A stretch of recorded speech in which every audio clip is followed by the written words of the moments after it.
Hello friends, कैसे हो?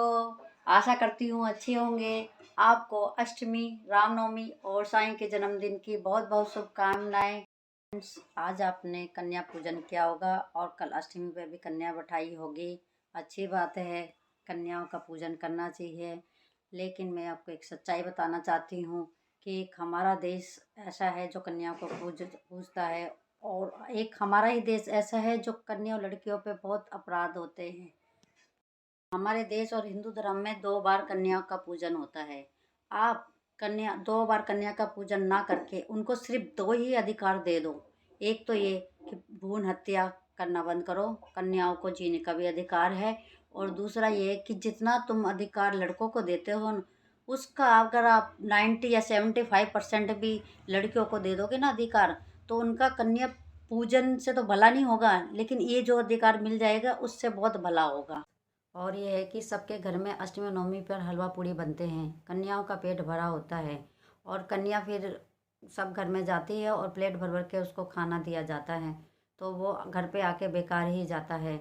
अगर आपको माता रानी का आशीर्वाद ही चाहिए तो जो खाना आप बनाते हो माँ का भोग लगाने के बाद वो जाके गरीब और भूखों को खिलाए तो माता रानी खुश हो जाएगी। आप उनकी पढ़ाई लिखाई की चीज़ें दे सकते हैं, जैसे पेंसिल, कॉपी, पेन, रबड़, कलर, जो भी उनकी पढ़ाई लिखाई में काम आता है वो चीज़ दोगे तो इससे क्या होगा कि लक्ष्मी माता भी खुश होगी कि उनकी मतलब पैसों का उपयोग अच्छी जगह हो रहा है, और सरस्वती माता भी खुश हो जाएगी।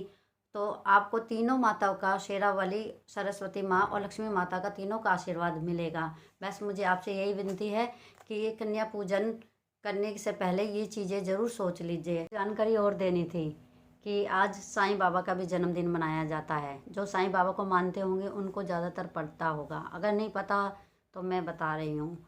और उनका जन्मदिन कब होता है, उनका जन्म स्थान कहाँ पर है, उनके माता पिता कौन है, उनका धर्म कौन है, ये कोई भी नहीं जानता। लेकिन जब भक्तों ने एक बार पूछा कि बाबा आपका जन्मदिन कब आता है, तो बाबा ने बोला जिस दिन राम का जन्मदिन बनाओगे उसी दिन मेरा जन्मदिन बना लेना। तो इसीलिए रामनवमी वाले दिन उनका जन्मदिन मनाया जाता है। ये आप जानकारी में मुझे आपके साथ शेयर करके बहुत खुशी हो रही है। इसलिए हृदय से हम साईं बाबा को भी जन्मदिन की मुबारकबाद देते हैं। एक बार और अष्टमी, रामनवमी और साईं बाबा के जन्मदिन की हार्दिक बधाइयाँ। भाषण मत समझना, ये मेरे विचार है जो मैंने आपको दिए हैं। आपको ठीक लगे तो कर लेना, नहीं लगे तो कोई बात नहीं, लेकिन मेरे मन में जो विचार आते हैं मैं बोल देती हूँ। चलो, ये तो बात होगी आज की। चलो आज देखते हैं हम कहाँ जाते हैं। आज मेरे हबी छुट्टी पर हैं और मैं उनसे पूछती हूँ मुझे कहाँ ले जाएंगे। कि सिर्फ मैं आपको बताने के लिए कह रही हूँ, मैं खुद अपनी लाइफ में ये चीज़ें करती हूँ, इसीलिए मैं आपको दिखाना चाहती हूँ। मैं सामान लाई हूँ, आपको बताती हूँ क्या क्या सामान है और क्या क्या मुझे बच्चों को बांटना है। ये लाई हूँ मैं, जितना मेरा बस में होगा और जितनी मेरी जेब अफोर्ड करेगी उतना मैं करूँगी। और मुझे घर भी चलाना है, ये नहीं हो कि मैं दिखावे के लिए ज़्यादा करूँ, लेकिन जितना मेरे बस में होगा उतना करूँगी, दिखावे के लिए मुझे ज़्यादा नहीं करना। और मेरे अभी तैयार हो रहे हैं, मैं उनको लेके जाऊँगी। मैं तो इतनी दूर जा नहीं सकती, वो बाइक पे मुझे पीछे बैठाते हैं और छुट्टी वाले दिन उनकी रेल बना देती हूँ मैं। जहाँ मैं बोलती हूँ वहाँ ले जाते हैं, बहुत अच्छे हैं। और लाइए हमारी सुरक्षा कवच, इसके बिना तो कुछ भी नहीं है, 2 व्हीलर के लिए तो बहुत ज़रूरी है। और ये देखो कुल्फ़ी वाला भी आ गया इस पहले आ जाता तो ठीक था ना, हम खा भी लेते। अब आओ बाइक निकालो, देखिए मेरे हीरो को, तुम मेरा हीरो नंबर 1। पहले अपनी सुरक्षा फिर काम दूजा, हम हैं तो सब है। चलो, ये देखो हमारी दिल्ली की सड़कें कितनी सुंदर है। देश की राजधानी दिल्ली, हमारे देश की धड़कन दिल्ली। ये देखो कितनी प्यारी प्यारी सड़कें हैं।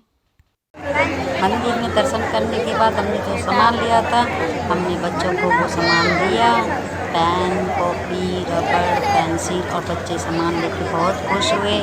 और मैंने आपको पहले ही भी कहा है कि बच्चे खुश तो भगवान खुश, सारे चीज़ हमें बच्चों की खुशी में ही मिल जाते हैं। हेलो दोस्तों, हम घर पहुंच गए हैं। और आपको एक बात बताऊं, हम 3:30 बजे निकले थे और घर पे हम 10 बजे पहुंचे हैं रात के। और इतनी देर कैसे हो गई और क्या हुआ हमारे साथ साथ वो मैं कल के ब्लॉग में बताऊंगी।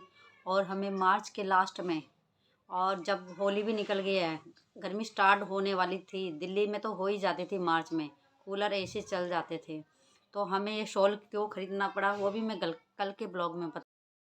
मेरे अभी दवाई लेने गए, उनको थकान हो गई थी और सर दर्द हो गया था, तो डिस्प्ले लेने गए हैं, तो इसलिए वो ब्लॉग में नहीं आए। और मैं आज का ब्लॉग यहीं रखती हूँ, कल का ब्लॉग बहुत इंटरेस्टिंग होगा, आप ज़रूर देखिए।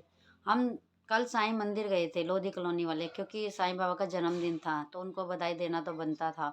तो वहाँ पर पालकी भी देखी हमने, और इतना अच्छा फील हुआ कि जैसे हम शिरडी में आ गए हैं। आप भी देखोगे तो आपको भी अच्छा पॉजिटिव एनर्जी आएगी, आप ज़रूर देखना। आज के लिए इतना ही। अब मैं अपना ब्लॉग ख़त्म करती हूँ। अपना ध्यान रखना, अपना ख्याल रखना, आप हो तो हम हैं। कल फिर मिलेंगे नए ब्लॉग के साथ। बाय।